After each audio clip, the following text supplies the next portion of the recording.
E aí, galera, voltamos aí com a nossa aula de revisão, falando sobre hidrografia. Foi nossa aula inicial para falar sobre hidrografia. Estudamos aí a parte de um rio, a importância de preservar os recursos hídricos. Então, fica de olho que a gente vai revisar os principais pontos da nossa aula. Vamos lá. Introdução ao estudo da hidrografia, aula 31.2. Falamos que a hidrografia, estudamos o conceito de hidrografia. O que é hidrografia? É o ramo da geografia física. Geografia física. Existem outras geografias, professor? Sim, geografia humana, geografia política, mas a hidrografia faz parte da geografia física, que estuda as águas do planeta. Também a hidrografia vai estudar os chamados componentes de um rio: nascente, foz, curso, jusante, montante, afluente, confluente, né, que nós estudamos aí, subafluente, todos esses aspectos que fazem parte da estrutura de um rio, a gente estuda na hidrografia. Beleza? Que é um ramo da geografia física, só para não esquecer aí. Então, os elementos de um rio, vamos revisar. Nós estudamos aí, ó, que um rio ele é formado pelo seu leito principal. Esse leito principal é o leito aí que tem maior volume de água. Olha só, se você observar na imagem, tem o maior volume de água no leito principal. Mas a bacia hidrográfica só é a bacia hidrográfica quando ela é formada aí pelo rio principal, pelo afluente e também pelo subafluente. Beleza? Então esse afluente é o rio que está desaguando lá no rio principal, por isso que o rio principal tem maior volume. Então aqui no nosso material fala o seguinte: afluentes, águas que vêm de diversas fontes, geralmente de chuva, pequenos rios, e despeja onde? As águas em um rio de maior porte, que nesse caso é o nosso rio principal. Beleza? Temos aí o divisor de água, que vai fazer essa divisão das bacias hidrográficas. Nós temos aqui, ó, no esquema bacia 1 e bacia 2. Esse conjunto de rios são bacias hidrográficas. Nós temos também a nascente do rio, que é o momento, o local onde que o rio está nascendo, ó, onde a água subterrânea brota para a superfície, iniciando a formação de um curso de água. E a foz é aquele momento que eu falei durante a aula para vocês, onde este determinado rio, vem cá, vai desaguar lá no oceano, no rio de maior porte ou até mesmo no lago. Beleza, galera? Voltando, vamos lá. Então, esta é a estrutura de um rio. Falamos também durante essa aula sobre as maiores bacias hidrográficas do mundo. Nós temos aqui na América a bacia amazônica, que eu falei para vocês, também a do Paraná, mas temos outras bacias no Brasil que a gente vai estudar no próximo conteúdo. Outra observação importante: na América do Norte também temos rio aí como o Mississippi, que forma uma grande bacia dentro da América do Norte. Lá na Ásia, vamos encontrar rios também de maior porte, rio Volga. Lá na região da Ásia também encontramos rio Indo, Ganges, Huanghe-ho, de grande porte, formando bacias hidrográficas. E no continente africano, os famosos aí, ó, a gente vai encontrar Níger, Congo e Nilo. Muito importante para a estrutura hidrográfica do continente africano. Então, temos a bacia que a gente apresentou da América do Norte, rios da Europa também, mas como observação, rios Tigres e Eufrates, que é lá da região da Mesopotâmia, que eu falei que foi tão importante para a história da humanidade. E, beleza, galera, agora a gente vai, daqui a pouquinho, voltar aí com a nossa aula de atividade, para confirmar aí como que foi a sua observação, a sua atenção durante a nossa aula sobre hidrografia. Beleza? Valeu!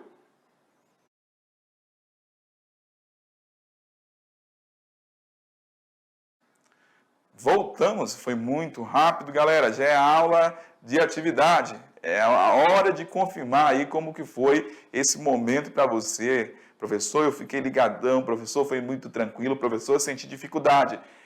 Galera, hidrografia ou qualquer temática de geografia, a gente vai aperfeiçoando com as atividades, treinando, voltando no material. Mas, desde já, eu espero que você tenha se saído aí muito bem nessa primeira parte da nossa aula de bacias hidrográficas. Beleza? De olho na tela. Vamos para a primeira questão da atividade de sala. Questão 1. O conceito de bacia hidrográfica. Caramba, essa questão aí de boa, tranquila. Falei diversas vezes para vocês, durante a aula, o conceito de bacia hidrográfica. Então, eu tenho certeza que a galerinha aí na sala já está vibrando. Professor, essa daí foi de bobeira, eu marquei de primeira essa alternativa. Então, fala o seguinte, ó, o conceito conforme a alternativa A, fala que a bacia hidrográfica é a área drenada por um rio principal e seus afluentes.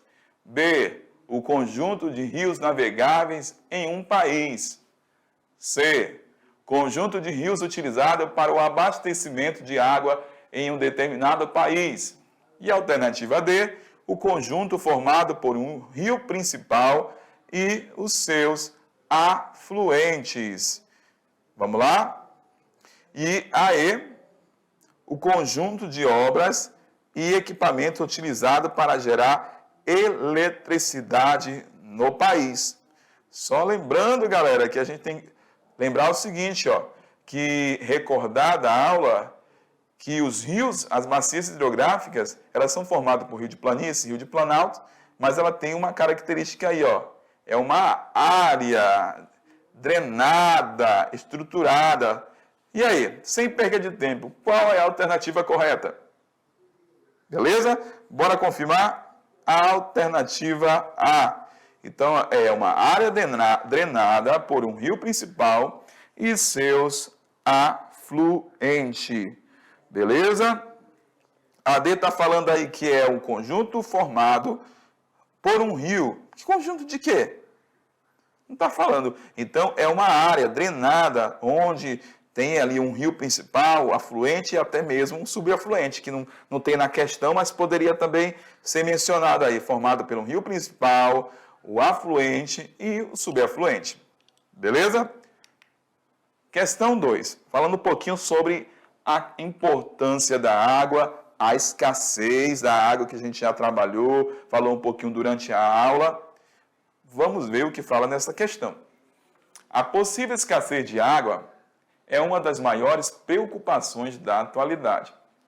Considerado por alguns especialistas como o desafio maior do novo século.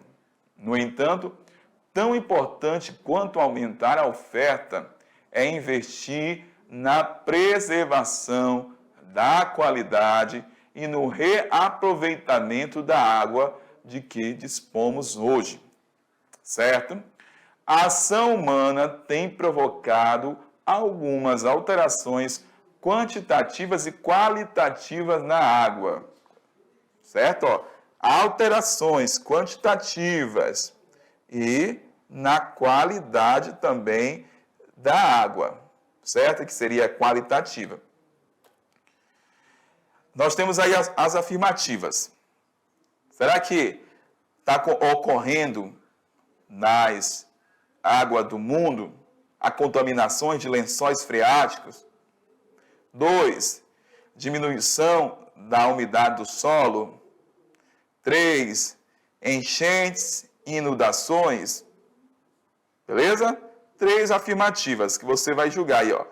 Podes afirmar que as principais ações humanas associadas às alterações 1, 2 e 3 são, respectivamente, você vai ter que verificar nessa sequência, ó, contaminação de lençóis freáticos, diminuição da umidade do solo, enchentes e inundações.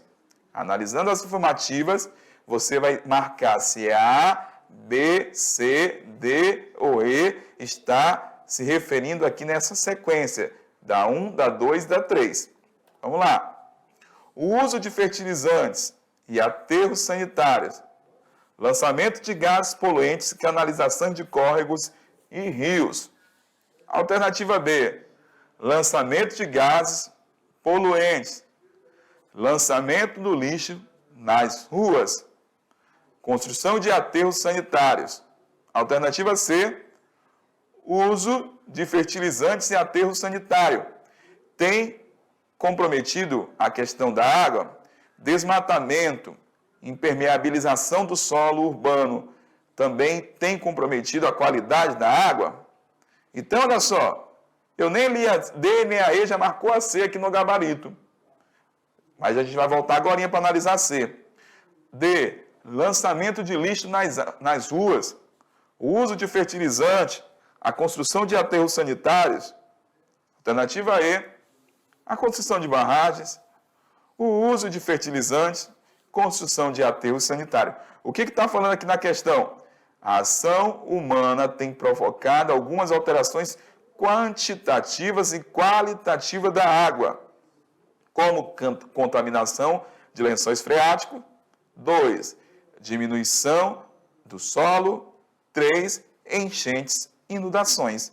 Então, olha só, o uso de fertilizantes e aterros sanitários tem contribuído para a contaminação, no que está falando aqui em 1, de lençóis freáticos. Voltando aqui, ó. Desmatamento. A ação do desmatamento está comprometendo a diminuição da umidade do solo. Por quê, galera? Queimada, o solo fica mais exposto, o solo fica mais impermeável e dificulta aí o quê? A infiltração, a permeabilização do solo a partir da retirada da cobertura vegetal. 3, impermeabilização do solo mais uma vez, do centro urbano, ó. Enchentes e inundações. Isso aqui é bem interessante. Imagine só, faça uma experiência. Pega na tua casa. Se você tiver uma areia, um cimento, faça uma pequena calçada. Um quadradinho pequeno só para você fazer essa experiência.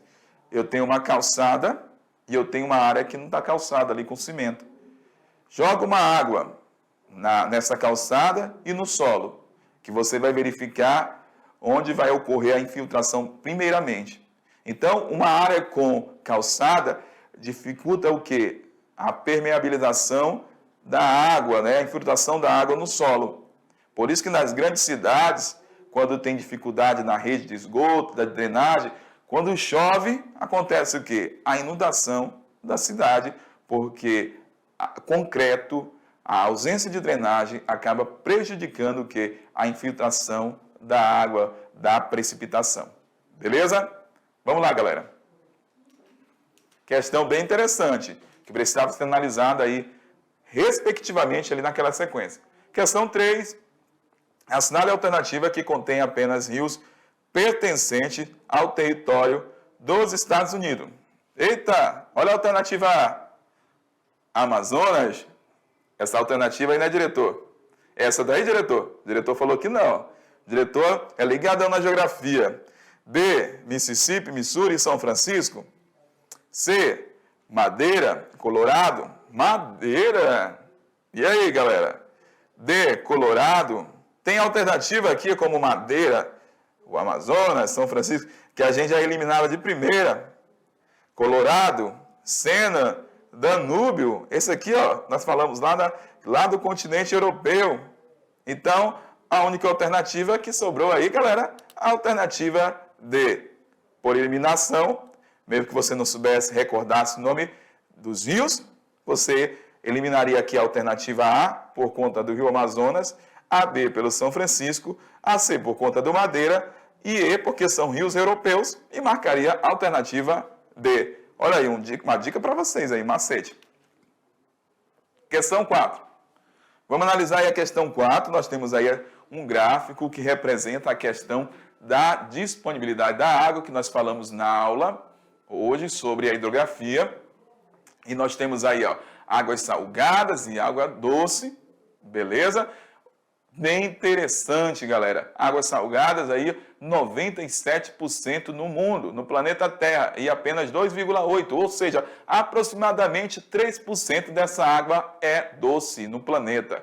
E nós temos aí, desses 3% da água doce no planeta, 71%, novamente relembrando, está presente aonde? Nas calotas polares e geleiras e montanhas.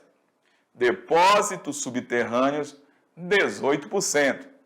Rios e lagos, 7%. E na umidade do ar e nos solos, 4%. Então, se a gente não cuidar desse recurso hídrico, galerinha, olha aí, ó, mais uma vez reforçando, nós temos problemas aí no futuro da humanidade se a gente não cuidar da forma adequada dos nossos recursos hidrográficos. Beleza? Vamos lá. Então, analisando aquela informação do gráfico, com base nas informações dos gráficos e em seus conhecimentos sobre a distribuição e utilização da água no mundo, assinale o que for correto. Alternativa A. Apesar do quantitativo reduzido de água potável no mundo, sua distribuição é quase igualitária em todo o globo. Caso contrário, não haveria vida. Será que a mesma quantidade de água que eu tenho aqui na região amazônica, eu tenho lá na África, eu tenho lá no Oriente Médio? E aí, galera, essa análise é para vocês aí, ó. O Brasil é um país privilegiado por ter maior reserva de água do mundo, bem distribuída em seu território. Será que a mesma quantidade de água que eu tenho na Amazônia, eu tenho lá na região nordeste do Brasil? C. A quantidade de água disponível no mundo não será um problema, haja vista que se trata de um recurso natural renovável. E aí, galera, se o homem ficar poluindo a água, será que todo tempo ele vai ter essa disponibilidade da água? Será que esse uso indiscriminado da água gera algum proveito para a história futura da humanidade? D. A água vem provocando algumas guerras e deve continuar sendo um importante elemento geopolítico no século XXI. Opa! Essa questão aí está top de linha. Falamos dos conflitos, principalmente na região do Oriente Médio, por conta da situação da aridez lá do Oriente Médio. E a difusão e a propagação em larga escala das técnicas de dessalinização da água do mar vem se configurando como importantes alternativas para combater a escassez desse recurso no planeta. Então, assim, a gente sabe que já existe a questão da dessalinização da água do mar em algumas regiões, mas não está tão difundida essa prática não ainda pelo mundo. Tem muito lugar ainda que não tem essa técnica, porque é caro o investimento, enfim. Então, a alternativa correta é a alternativa... A alternativa D. A água vem provocando algumas guerras e deve continuar sendo um importante elemento geopolítico no século XXI. Questão 5, questão do Enem. Ó. A gente já está na preparação para o Enem, professor, primeiro ano Enem, com certeza a gente tem que preparar vocês aí para enfrentar essa prova que é cheia de desafio, galera. Segundo uma organização mundial de estudos ambientais, em 2025, 2 de cada 3 pessoas viverão situações de carência de água. Caso não haja mudanças no padrão atual de consumo do produto, certo? Vai ter esse problema aí de falta de água caso não haja mudanças no padrão atual de consumo do produto, que é a água no caso. Uma alternativa adequada e viável para prevenir a escassez, considerando-se a disponibilidade global, seria: qual medida seria mais ideal para prevenir a escassez aí da água? Alternativa A, desenvolver processo de reutilização de água. Alternativa B, explorar leitos de água subterrâneas. C, ampliar a oferta de água, captando-a em outros rios. D, captar águas pluviais. E importar água doce de outros estados. A, B, C, D. A, galera, desenvolver processo de reutilização de água. E a nossa questão 6 também é sobre a água, que é um elemento de fundamental importância para a vida de todas as espécies da natureza. Quais as principais contribuições da água para o ser humano? Isso daí é uma resposta pessoal. A gente traz aí para vocês aí uma resposta como gabarito, mas fica a critério de cada um. A água é importante para a agricultura, a água é importante para a vida, a água é importante para toda a questão do nosso sistema fisiológico, enfim, é uma questão pessoal que você vai mencionar e vai citar também a importância da água aí na tua localidade, na tua região, beleza? Então, todos os setores econômicos, primário, secundário, terciário, necessitam de água para garantir o desenvolvimento, beleza? Um grande abraço e até a nossa próxima aula. Tchau, turma!